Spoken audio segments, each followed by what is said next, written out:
وڵی خۆی پەروەردگار باسی بەهەشتمان بۆ دەکا دەفەرمێت بەهەشت کە خۆشە هی ئەوەیە ڕق و قینەی تێدا نەماوە با لە کۆتایی وتارەکەماندا لە مەینەتەکانی دنیا بچینە دەرەوە با بچین سەرێکی قورئان بدەین چۆن باسی خۆشیەکانی بەهەشتمان بۆ دەکا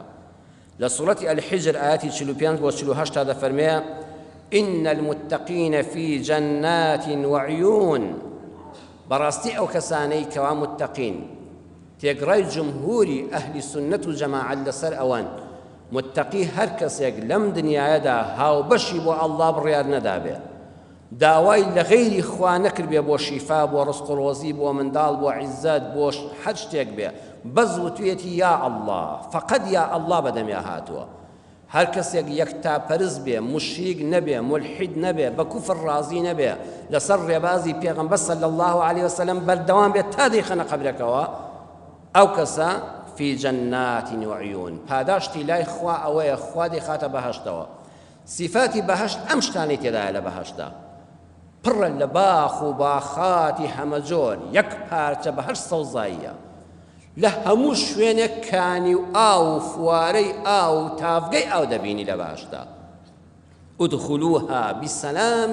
آمنين دەرگایان بۆ دەکرێتەوە بەهەشتێکان فەرمون بڕۆنە ژوورەوە بسلام آمنين يعني چی؟ يعني بەلەشی ساغ و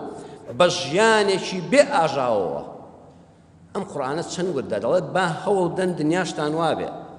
دنیا چەند خۆشە ژینگەی سەوز بێ دایمە هەر کەسە دارێک درەختێک لە شوێنێکا بنێژێ بەهەشت بەوەوە جوانەکە خوا دەفەرمێ هەمووی پڕە لە سەوزایی و باخ و باقات لە هەموو شوێنێکا فوارەی ئاوکانی و ئاو هەیە بەڵام ئەگەر ئەم ژینگە پاک و خۆشەش هەبێ ژیان ئاژاوەی تێدا بێ تەق و تۆقی تێدا بێ شەڕی تێدا بێ ناڕەحەتی تێدا بێ نەخۆشی تێدا بێ تامینیە لە بەهەشتا خوا دەفەرمێ ئەوەشن نییە بڕۆ بەهەشتەوە بە ئەو پڕی لەش ساغیەوە بە حەیاتی نەخۆش ناکەوی جارێکی تر بڕۆ بە حەیاتی ئاژاوەیەک دەمە بۆڵەیەکی خێزانی دەمە قسەیەکی ناڕەوا ژاوەژاوێک ئاژاوەیەک لە بەهەشتا بوونی نییە جارێکی تر ونزعنا ما في صدورهم من غل إخوانا على سرر متقابلين خواده فمكة جيش ندرجاي بهش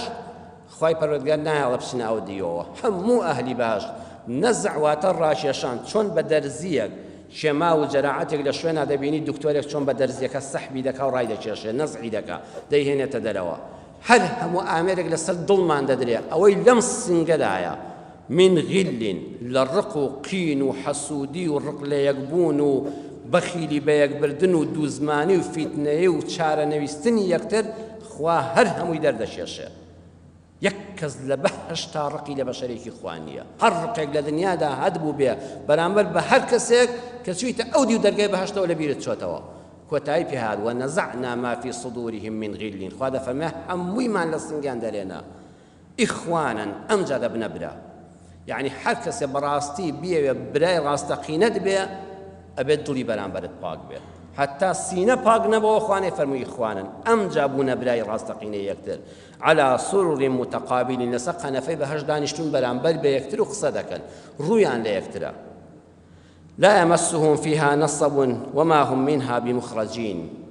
لو بەهەشتەدا نەبێ زاری نەبێ تاقەتی نەناخۆشی نەپەستی ڕوویان تێناکە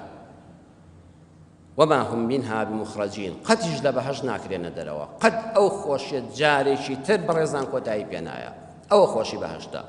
جاء قرآن في من ضلع لقل غلا نصب الشيء هر كسي دلي بربي لرق وقين وحسودي وبغض برامبر بقلق والله دائما بستو بيزار وبيتعقد به هر كسي دروني خاوين بي لحسودي ولرق وقين ودروني كي باقي هبيه دائما رزقاري بوا لحمو بيزاري وبيتاقتي ونخوشي وبستيك إيواه هيا برزان والله لدنيا دا لهيتشي كمنية كسي دائما بيتاقتا دائما بيزارة دائما بستا طوريا أو اندأو ناخي برا للرقبة عمر بمو بوبا همو خلق يتحلد متشاوي آقر دباري هل ناوي قصي لقلابكي بهشتي خواي پروردگار كي إنسان شو ناوي وأماني تدا ژینگەی پاک و سەوزایی و دار و درەخت و ئاو شتی پاک و خاوێن و سەلامەتی لەش ساغی بێ موشکیلەیی بێ ئاژاوەیی بێ شەڕ و شۆڕی لەگەڵ ئەوەشا دڵ و دەرونی خاوێن و پاک برایەتی و خۆشەویستی لە ناو بەهەشتا هەیە پەستی بێتاقەتی هیچی ڕوو تێناکە خۆشیەکەش هەتا هەتایە و جارشکە لێت تێک ناچێت